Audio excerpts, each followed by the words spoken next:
Bismillahirrahmanirrahim. Assalamualaikum warahmatullahi wabarakatuh. Apa kabar teman-teman semuanya? Saya doakan ya teman-teman selalu dalam keadaan sehat, dimudahkan dalam mencari rezeki, dipanjangkan umurnya, dan diberikan keberkahan oleh Allah Subhanahu wa Ta'ala.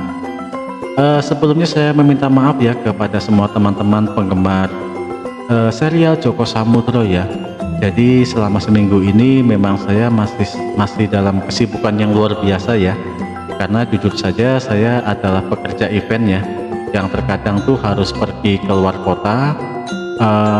Ketika saya pergi ke luar kota tidak membawa alat rekaman ya, soalnya terlalu ribet gitu ya teman-teman ya. Jadi dimaafkan, mohon maaf sekali kalau dalam satu minggu ini ada keterlambatan dalam saya membuat konten kelanjutan dari serial Joko Samudro ya teman-teman ya. Oke, tidak perlu berlama-lama lagi, kita langsung ke ceritanya ya teman-teman ya. Terlihat Begawan Jayabaya mengeluarkan 3 buah pusaka yang kini terlihat ketiga pusaka itu melayang di depan Joko Samudro. Gecah bagus. Pedang ini dulunya tidak seperti ini, Ger. Pedang ini dulu milik Dewa Indra. Namun ketika terjadi peperangan besar antara para dewa dan iblis raksasa Asura, pedang ini berhasil jatuh dan diambil oleh para iblis. Lalu oleh para iblis dipakai untuk membantai banyak sekali manusia, Bahkan bangsa naga dan para dewa juga terkena imbas dari keganasan pedang ini, Hingga akhirnya pedang ini penuh dengan aura hitam yang sangat pekat, dan mampu membuat pemegangnya hilang kendali dan menjadi boneka pembunuh yang sangat kecil. Namun kamu jangan khawatir, Eyang telah membawa tirta nirwana dari Kahyangan, dan Eyang akan meruat pusaka ini agar aman bila kamu gunakan, Ger. Bisa dibilang pedang ini adalah rajanya pusaka di alam fana ini, Ger. Maaf Eyang, Samudro sangat bersyukur bisa bertemu dan mendapatkan bimbingan dari Eyang. Namun ada yang masih mengganjal di hatiku, Eyang. Apakah tugas ini hanya diberikan kepadaku saja, Eyang? Atau ada pendekar atau kesatria lain yang juga ditugaskan untuk menenteramkan dunia ini, Eyang? Tentu saja ada, Ger. Namun tugas mereka adalah sebagai pembantumu, dan kelak mereka akan dipertemukan denganmu satu persatu, Ger. Jumlahnya ada 9 pendekar termasuk dirimu, dan tersebar di berbagai penjuru negeri, Ketika mereka bertemu denganmu, mereka akan mengenalimu sebagai pimpinan mereka, karena mereka sekarang juga telah ditemui oleh utusan dari para dewa, dan diberitahu dengan situasi dan kondisi yang akan terjadi di masa depan. Puncaknya akan ada perang besar yang akan terjadi. Diramalkan separuh umat manusia akan mati dalam perang itu, Lalu kapan perkiraan perang itu akan terjadi, Eyang? Pertanyaan yang bagus, Ger. Perang ini akan terjadi ketika portal iblis terbuka sepenuhnya. Namun portal itu hanya akan terbuka sepenuhnya ketika banyak moral manusia yang sudah rusak, Maksud Eyang, bagaimana Eyang? Bisa dijelaskan lebih rinci, Eyang? Ketika manusia banyak melakukan maksiat, manusia sudah kehilangan jati dirinya sebagai manusia dan lebih mengedepankan nafsunya hanya untuk sepiring makanan saja. Nyawa dipertaruhkan, Ger. Hanya untuk sejengkal tanah, saudara saling menikam. Hanya untuk sebuah kekuasaan, ribuan nyawa dipertaruhkan. Banyak manusia yang menyembah bukan kepada Sang Pencipta lagi, namun menyembah kehambaan yang menipu mata, Ger. Bahkan puncaknya menyembah iblis yang menjanjikan kemakmuran, padahal itu semua hanya tipu muslihat, Le. Belum lama ini aku membunuh seorang lurah yang kesaktiannya luar biasa. Sampai-sampai aku harus menggabungkan energi bersama Nogosari untuk melawannya. Lurah itu penganut aliran sesat iblis yang berkuasa di Gunung Kelut, Eyang. Aku tidak bisa membayangkan, hanya pengikutnya saja sudah seperti itu kekuatannya, Eyang. Lalu bagaimana dengan iblis-iblis itu? Sudah pasti sangat kuat, Eyang. Apakah aku mampu untuk menghadapinya, Eyang? Kalau dengan kekuatanmu yang sekarang, tentu saja tidak akan mampu. Namun setelah kamu berlatih lebih giat lagi, ditambah dengan pedang pusaka ini dan Kotang Ontokusumo, maka membunuh lurah itu sangat mudah, seperti membunuh seekor semut, Ger. Segera Samudra bersujud dan mengaturkan sembah di hadapan Eyang Joyoboyo. Terima kasih, Eyang, untuk petunjuk dan bimbingan Eyang. Samudra berjanji akan berusaha sekuat tenaga untuk meningkatkan kemampuanku yang masih sangat terbatas ini, Eyang. Ya, Ger. Ini sudah menjadi kewajibanku, Le. Sekarang kamu bersemedilah, Le. Aku akan memurnikan pusaka-pusaka ini dan akan memasukkannya ke dalam tubuhmu, Ger. Terlihat Eyang Joyoboyo mengeluarkan sebuah kendi dari dalam keningnya dan menuangkan air yang ada di dalamnya. Terlihat air itu berputar-putar mengelilingi ketiga pusaka itu. Terlihat ketiga pusaka itu bergetar sangat hebat dan asap hitam pekat terlihat keluar dari pedang dan sarungnya. Kini ketiga pusaka itu terlihat bersinar sangat terang dan pedang itu kini berubah berwarna emas yang sangat berkilau, tidak seperti sebelumnya yang berwarna hitam pekat. Setelah itu ketiga pusaka itu dimasukkan ke dalam tubuh Joko Samudro. Terlihat pedang itu terlihat sangat tenang dan masuk ke dalam sarungnya dan bersemayam di kening Joko Samudro. Sedangkan Kotang Ontokusumo kini melekat di tubuh Samudro. Kotang itu tidak terlihat meski menempel di tubuh Samudro. Ger, Samudro, bangunlah, Le. Kini pedang itu telah aku persatukan dengan tubuhmu, Ger, dan aku beri nama baru. Pedang itu aku beri nama pedang Nirwana, Le. Sedangkan Kotang Ontokusumo telah menyatu dengan tubuhmu. Kalau kamu merapal Aji Wojo Sageti ditambah dengan daya tahan dari Kotang Ontokusumo, maka kekebalan tubuhmu akan meningkat berkali-kali lipat, Le. Pusaka tingkat tinggi sekalipun akan susah untuk menembus tubuhmu. Terima kasih Eyang untuk semua kebaikan Eyang. Selanjutnya, apa yang harus aku jalankan Eyang? Samudro memohon petunjuk kepada Eyang. Sekarang kamu bisa melanjutkan perjalananmu, Ger. Kamu temui dulu ayahmu, Le. Dia sudah menunggumu di gua yang ibumu telah isyaratkan kepadamu. Eyang mohon pamit, Ger.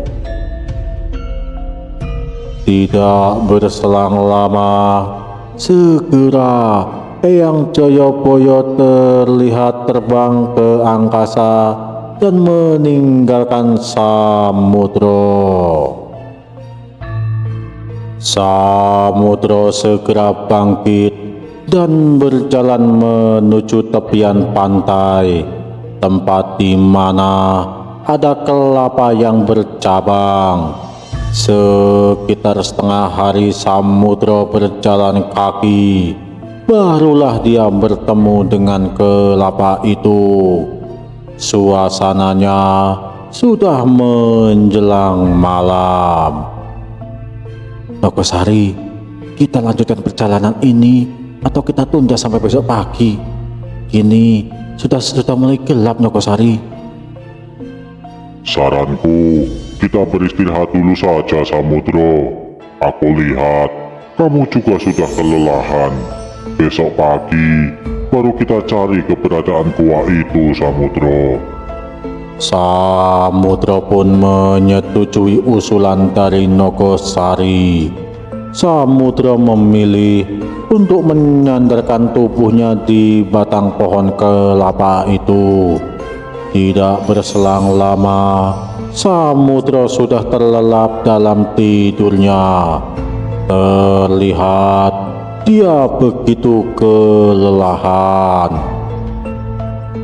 Ketika terbangun, Samudro sangat terkejut.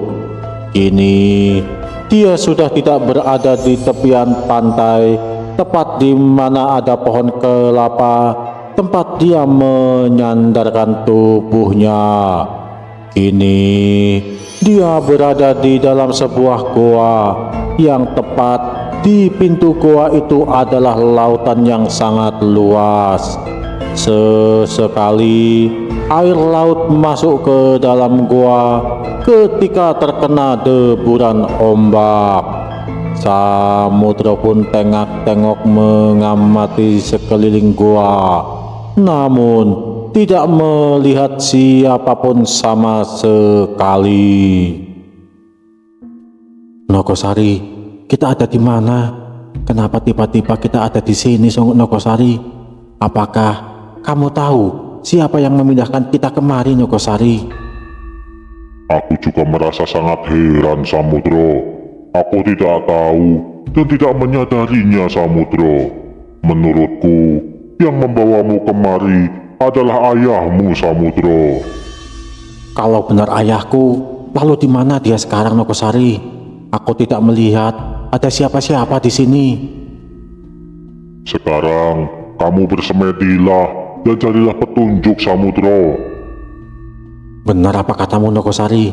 Aku akan bersemedi dan mencari petunjuk untuk mencari tahu keberadaan ayahku. Segera Samudro bersemedi di sebuah batu besar yang terlihat permukaannya rata. Belum lama Samudro bersemedi, tiba-tiba dia dibangunkan oleh suara yang terdengar asing di telinga Samudro. Gercah bagus anakku, bangunlah Le, Romo datang menemuimu Ger. Segera Samudro membuka mata dan melihat ada sosok pria bertubuh kekar, tinggi dan sangat gagah. Maaf, Kisanak ini siapa Kisanak? Aku adalah Raden Respati, putra Raja Kerajaan Laut. Akulah ayahmu Ger. Sembah sungkem hamba Romo, maafkan Samudro yang tidak mengenali Romo. Hamba sungguh durhaka Romo. Tidak Ger, Romo lah yang bersalah. Selama ini tidak pernah datang menemuimu, Le, atau merawatmu. Romo sangat bersalah kepada ibumu dan dirimu, Ger. Maafkan Romo, Le. Ikutlah dengan Romo, Ger. Kita pergi ke dasar lautan, kita berbincang di sana, Le. Ampun, Romo. Hamba tidak pandai berenang, apalagi menyelam, Romo. Bagaimana cara hamba untuk mencapai dasar lautan, Romo? Ger, cah bagus. Apa ibumu tidak memberitahumu bahwa cincin pusaka yang ada di jarimu mampu membuatmu melakukan perjalanan di dasar laut, Le? Ampun, Romo. Ibu pernah berkata demikian. Namun hamba belum pernah mencobanya. Apakah ada hal khusus yang harus hamba baca atau ada mantra-mantra, Romo? Tidak, Ger, dah bagus. Cincin ini ketika dipakai otomatis akan aktif dan melindungimu dalam perjalanan dasar laut, Ger. Baiklah kalau begitu, Romo. Sendiko dawuh. Silahkan Romo jalan di depan. Hamba akan mengikuti di belakang, Romo. Beberapa waktu kemudian, tibalah Samudro di sebuah gua yang berada di dasar samudra. Anehnya, tempat itu kering dan tak ada air laut yang masuk sama sekali. Samudro duduk di atas sebuah balai bambu dan menunggu ayahnya yang sedang masuk ke dalam sebuah ruangan. Ketika ayah Samudro datang, terlihat dia membawa sebuah kitab untuk diberikan kepada Samudro. Ger, dah bagus anakku Samudro, terimalah kitab ini, Ger, dan pelajarilah. Kelak akan sangat berguna bagimu. Jika kamu bisa menguasainya hingga tahap sempurna, maka seluruh makhluk di atas dunia ini akan tunduk atas perintahmu, Le. Bukan hanya bangsa manusia, bahkan bangsa siluman, bangsa naga dan bangsa jin akan tunduk dalam perintahmu, Ger. Ampun, Romo. Kitab apa ini, Romo?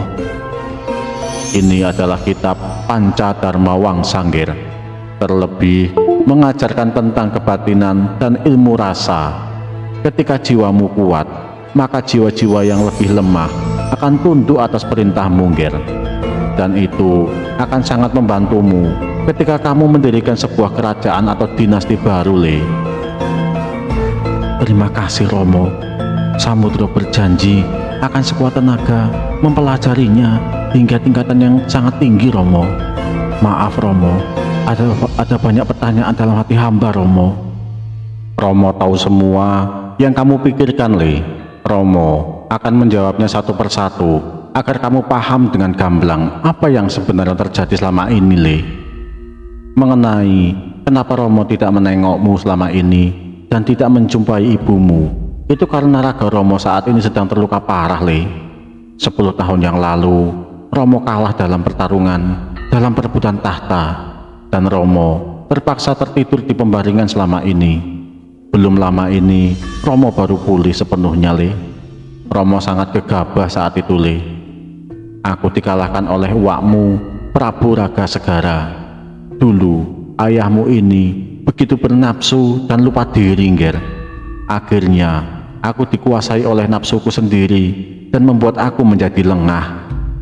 Ampun, Romo. Kanjeng Ibu tidak berharap apa-apa, Romo. Beliau hanya berharap, hanya ingin bertemu kembali dengan Romo. Romo mengerti, Ger. Romo akan segera menemui ibumu dan kakekmu segera untuk menebus kesalahan Romo selama ini. Lalu mengenai kitab ini, dulu Romo mendapatkannya dari Dewa, Le. Kunci dari pelatihannya adalah kesucian hati, sikap yang tenang, dan tidak dikuasai oleh hawa nafsu. Karena Romo begitu bernafsu untuk menduduki tahta keprabon, akhirnya semua yang Romo pelajari dari kitab ini tidak ada artinya, Le. Oleh karena itu, kamu jangan melakukan kesalahan yang sama seperti yang Romo alami. Perlu kamu ketahui, Le, Romo bukanlah bangsa manusia. Tapi Romo adalah bangsa naga yang menguasai dasar lautan, Ger. Romomu adalah anak kedua dari Prabu Cakrabuana, kakekmu, Le. Kini beliau telah lengser ke Prabon dan digantikan oleh pamanmu Prabu Raka Segara.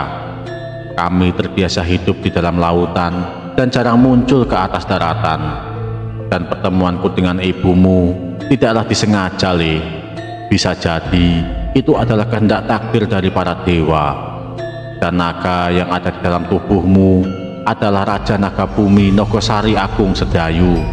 Namun kini kerajaan naga di daratan telah menghilang semenjak pertarungan dengan bangsa iblis raksasa Asura. Kakek buyutmu dulu juga gugur dalam pertempuran, yaitu Eyang Baruno. Ampun Romo, kalau benar Romo para naga, kenapa Romo berwujud manusia?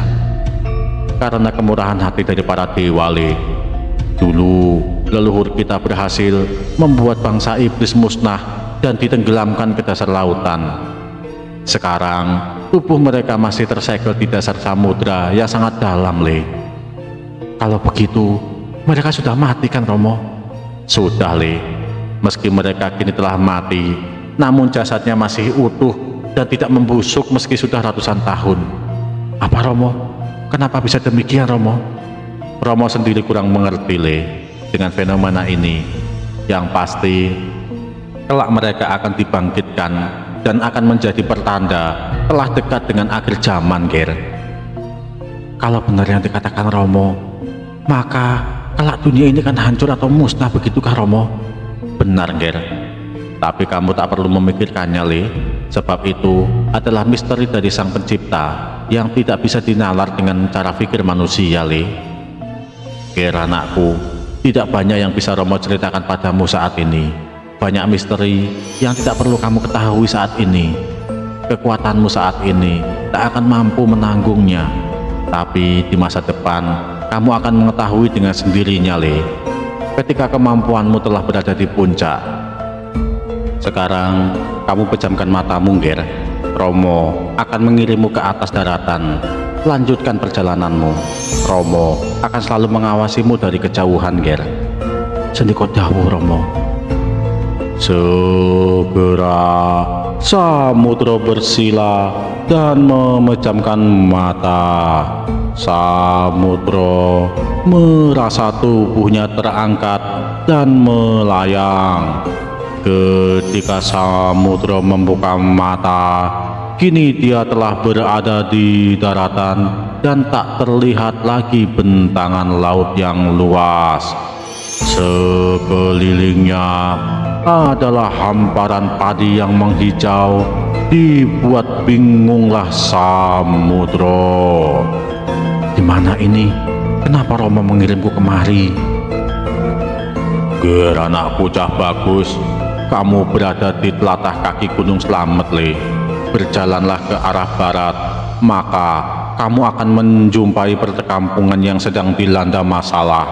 Kamu bantulah mereka mengatasinya, Le, karena cuma kamu yang bisa menyelesaikannya. Segera berjalanlah samudra ke arah barat sesuai petunjuk ayahnya. Ketika samudra terus melangkah, tibalah samudra di tepian sebuah sungai yang begitu lebar. Arus airnya begitu deras, samudra pun menghentikan langkah kakinya. Coba kamu panggil Raja Wali Samudra. Kamu suruh dia melihat ke seberang sungai. Ada apa di sana? Kalau ada yang mencurigakan, baru kita menyeberang samudra. Benar apa katamu Nogosari? Kalau begitu, aku akan segera memanggil Raja Wali kemari. Segera samudra memanggil Raja Wali dengan kekuatan batinnya dan memerintahkannya untuk melihat situasi di seberang sungai. Butuh waktu lama bagi Joko Samudra untuk mendapatkan kabar dari Raja Wali. Hingga tanpa sadar, dia tertidur dengan bersandar di batu besar. Tidak berselang lama, Samudro terbangun mendengar teriakan Raja Wali. Raja Wali memberi informasi bahwa ada kegiatan mencurigakan di tengah hutan. Raja Wali melihat banyak laki-laki dan perempuan yang diikat tangan dan kakinya dan dipaksa masuk ke dalam goa di tengah hutan. Terima kasih Raja Wali untuk informasinya. Mungkin ini yang dimaksud Romo. Tapi hari sudah gelap, terlalu berbahaya menerobos hutan di malam hari. Aku akan cari tempat aman untuk istirahat dulu malam ini. Dan pagi sebelum matahari terbit, aku akan menyeberangi sungai ini. Segera Samudro mencari pohon besar dan tinggi, lalu merebahkan dirinya di atas sebuah pohon yang lumayan besar. Dengan cara itu, dia tidak khawatir kalau dia akan diganggu hewan buas yang aktif di malam hari. Dan sebelum semburat surya muncul, Samudro sudah terbangun. Dia melihat sekeliling dan memutuskan untuk menyeberang dari sebelah utara. Coba saja aku bisa terbang, tentu tak perlu repot-repot seperti ini. Sekarang, tenaga dalamku belum cukup untuk mempelajari Aji Rogo Sewu. Andaikan aku sudah menguasainya, tentu aku bisa berubah wujud menjadi burung ataupun capung sekalipun. Seperti yang dilakukan oleh Eyang Ronggoseto untuk menyeberang ke sana. Gerutu Samudro di dalam hatinya meratapi dirinya sendiri yang belum memiliki cukup kemampuan untuk mempelajari ilmu Rogo Sewu. Setelah Samudro tiba di sisi utara, segera Samudro menebang beberapa pohon bambu untuk membuat rakit. Setelah selesai, segera Samudro menggunakan rakit itu untuk menyeberang. Namun, belum separuh perjalanan, Samudro dibuat terkejut dengan munculnya puluhan buaya yang menyerang rakitnya. Tidak butuh waktu lama, rakit yang dinaikin Samudro hancur berantakan dan Samudro tenggelam di dasar sungai. Segera Samudro merapal Aji Wojo Saketi dan menyerang gerombolan buaya itu sekuat tenaga. Samudro mampu bernafas di dalam air berkat cincin pemberian ayahnya. Namun gerakannya di dalam air sungguh sangat terbatas. Sungguh sial, masih pagi-pagi begini malah diserang gerombolan buaya. Aku harus segera naik ke daratan, kalau tidak akan sangat merepotkan. Samudro diserang dari segala sisi. Terlihat buaya-buaya itu sangat kelaparan.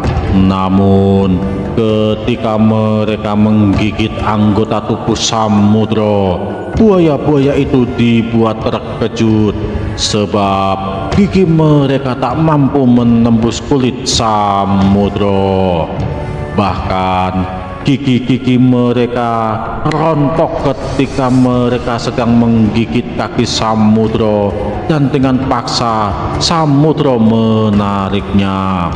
Segera buaya-buaya itu mundur menjauh karena mangsa mereka tidak mudah untuk dihadapi. Melihat hal itu, legalah hati Samudro dan segera berenang ke atas dan segera menuju daratan. Namun sialnya, tiba-tiba kaki Samudro digigit oleh buaya yang luar biasa besar berwarna putih tidak tinggal diam. Segera Samudra menyentakkan kakinya ke atas dan buaya itu pun terlempar jauh ke daratan. Merasa kesal, Samudra segera berlari menghampiri buaya itu dan dengan sekuat tenaga memukulinya hingga buaya itu tiba-tiba berubah wujud menjadi sosok perempuan yang setengah telanjang. Ampun pendekar, ampuni nyawa saya pendekar. Saya minta maaf sudah mengganggu pendekar. Maafkan saya pendekar. Siapa kamu sebenarnya? Kenapa mengganggu perjalananku? Apa mau kalian? Maafkan kami pendekar. Kami hanya mencari makan untuk mengisi perut kami yang lapar pendekar. Tidak menyangka pendekar begitu sakti dan tak mampu kami lawan. Jadi kalian berniat untuk memakanku tadi? Iya pendekar, maafkan kami. Sudah menjadi kebiasaan kami untuk memakan apapun yang melintas di sungai ini. Jadi sudah sering kalian memakan manusia? Sering sih tidak pendekar, tapi pernah. Biasa kami makan rusa, babi hutan, ular, bahkan harimau juga pernah. Kami tidak memilih-milih makanan pendekar. Baiklah kalau begitu, aku akan memaafkanmu, tapi dengan satu syarat, kamu mau menjadi budakku dan bersedia membantuku kelak di masa depan kalau aku membutuhkanmu. Baik pendekar, saya bersedia, asalkan Tuan Pendekar melepaskanku pendekar dan tidak membunuhku beserta rakyatku.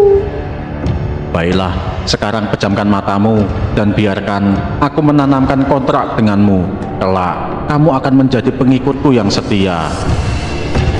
Setelah siluman buaya itu memejamkan mata, segera Samudra menanamkan kontrak budak kepada siluman tersebut.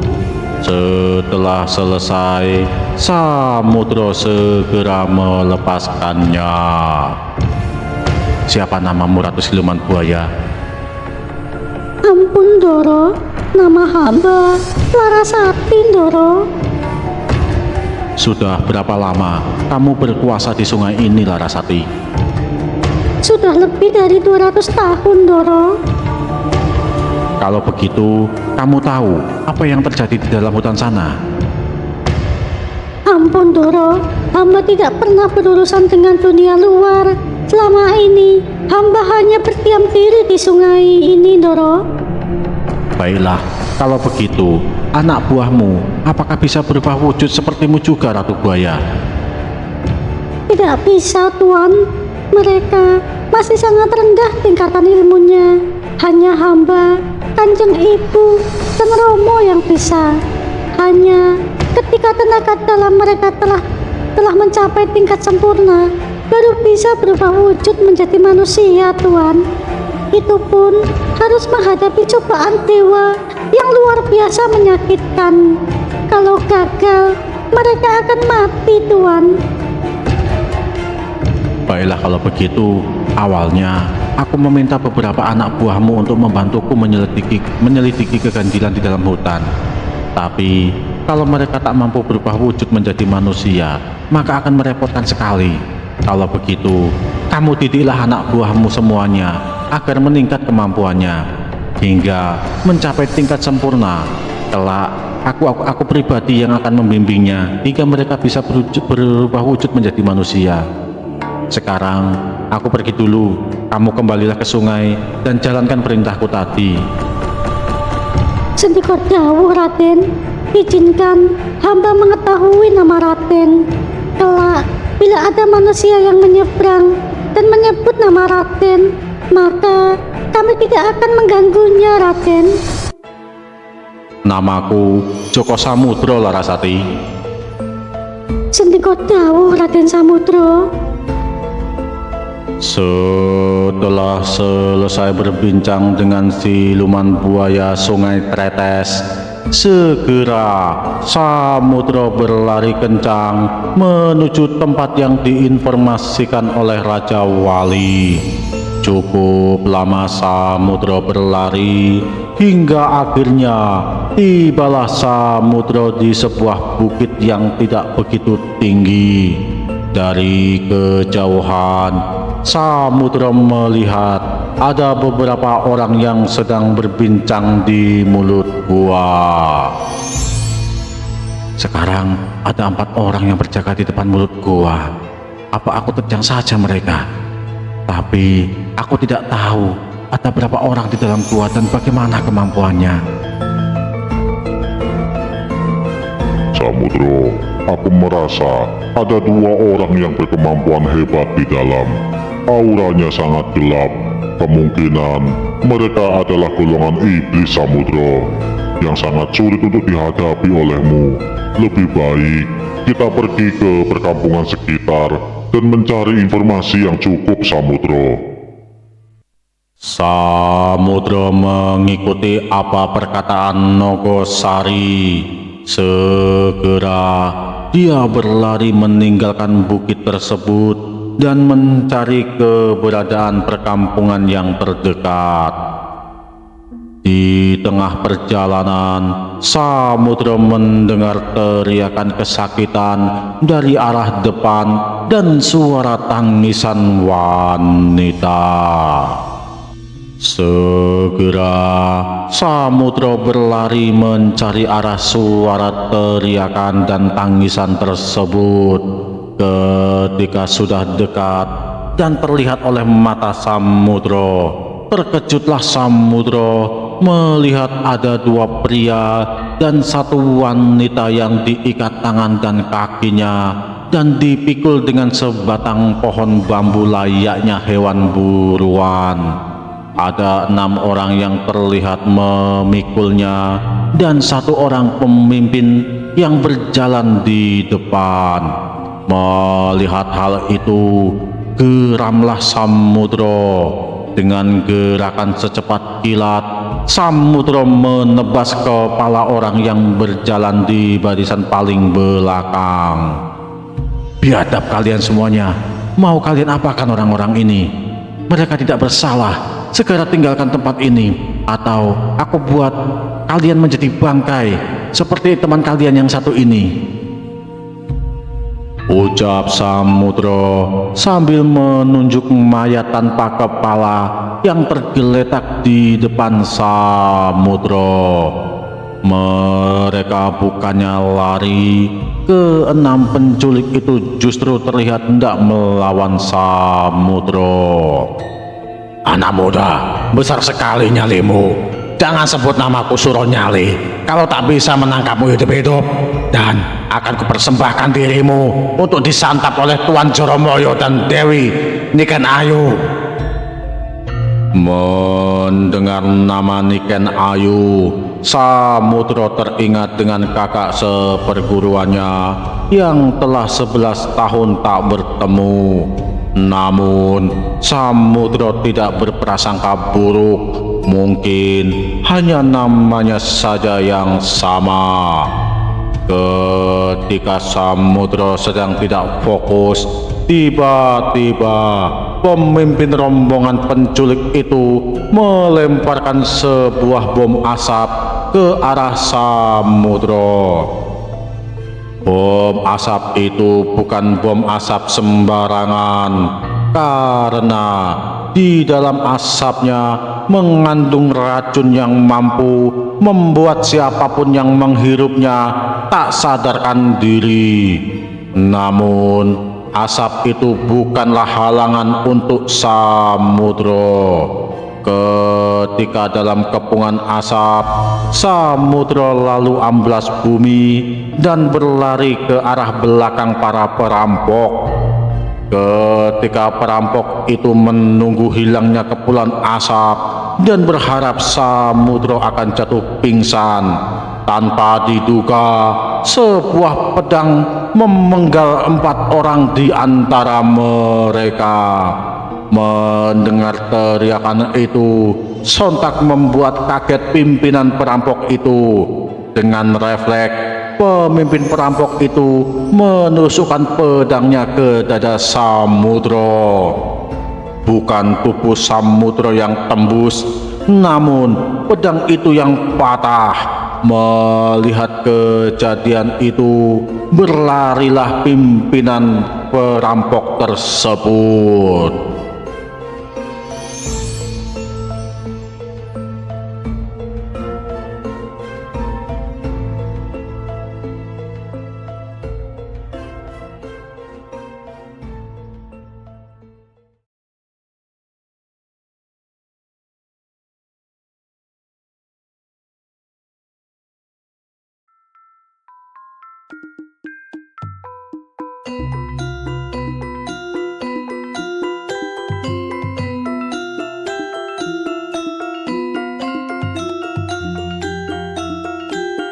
Bismillahirrahmanirrahim. Alhamdulillah, saya akhiri cerita hari ini cukup sampai di sini dulu ya teman-teman ya.